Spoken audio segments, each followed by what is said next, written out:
গত বৃহস্পতিবার যে আমাদের মতবিনিময় সভা হয়েছিল সেটাকে আমরা বলছিলাম যে আমরা শিক্ষার্থীদের কাছ থেকে বিভিন্ন ধরনের প্রস্তাবনা নিচ্ছিলাম যে কিভাবে আমাদের ক্যাম্পাসকে বা হলগুলোকে সবকিছুকে নতুন করে সাজানো যায়, একটা বিশ্বমানের ক্যাম্পাসে পরিণত করা যায়।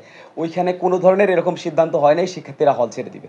ওইখানে স্পষ্ট করে বলা হয়েছে যারা হলে আছে, যারা ক্যাম্পাসে আসছে তারা হলে ছিল এবং হলে থাকবে। পরবর্তী সিদ্ধান্ত প্রশাসন না নেওয়া পর্যন্ত এই শিক্ষার্থীরা হলে থাকবে। এর বাইরে অন্য কোনো সিদ্ধান্ত হয় নাই। যারা হল ছেড়ে দেওয়ার কথা বলছে এগুলো স্পষ্ট মিথ্যাচার, স্পষ্ট প্রপাগান্ডা, এবং এরা পরিকল্পিতভাবে একটা গোষ্ঠী এটা করছে যার ফলেই কালকের এই পরিস্থিতি তৈরি হয়েছে।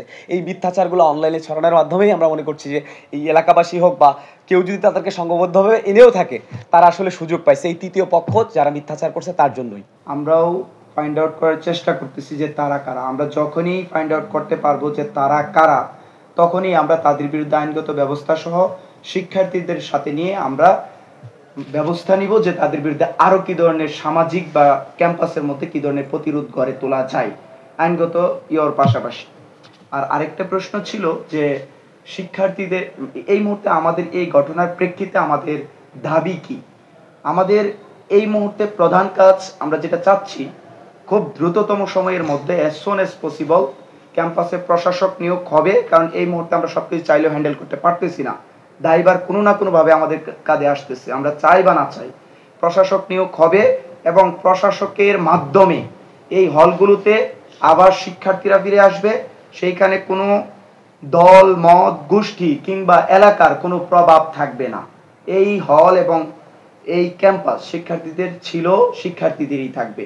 সেইটার জন্য আমরা সিস্টেম হিসাবে চাচ্ছি যে প্রশাসক প্রথমত নিয়োগ হোক, তাদের মাধ্যমে করি, যাতে করে আরেকটা অপ্রীতিকর ঘটনা কিংবা কোনো ধরনের মুখোমুখি অবস্থা আবার মাঝখানে তৈরি করে কেউ যাতে ওই দায়ভার আমাদের কাঁধে না দিতে পারে।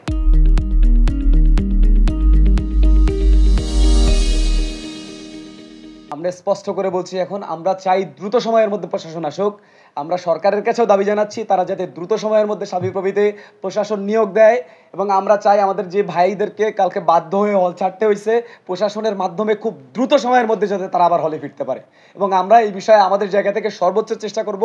আর যেহেতু এই বিপ্লবী সরকার আমাদের সরকার, আমরা আমাদের মাধ্যমে এই বার্তা ইতিমধ্যে পৌঁছাইছি, আমরা আবারও পৌঁছাবো। এবং সাংবাদিক ভাইদের বলতে চাই আপনারাও এই বার্তাটা দ্রুত পৌঁছান যাতে করে আমাদের ক্যাম্পাসে দ্রুত প্রশাসন নিয়োগ দেওয়া হয় এবং আবার আমাদের ভাইরা আবার হলে দ্রুত সময়ের মধ্যে ফিরতে পারে।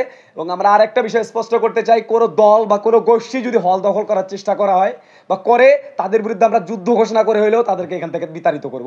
কোনো সংগঠন, কোনো দল কাউকে আর হল দখল করতে দেওয়া হবে না। এই ক্যাম্পাস সাধারণ শিক্ষার্থীদের ছিল, সাধারণ শিক্ষার্থীদেরই থাকবে। কোনো দলের, কোনো মতের, কোনো গোষ্ঠীর, কোনো এলাকাবাসীর প্রভাব এখানে আমরা আর খাটাইতে দিব না।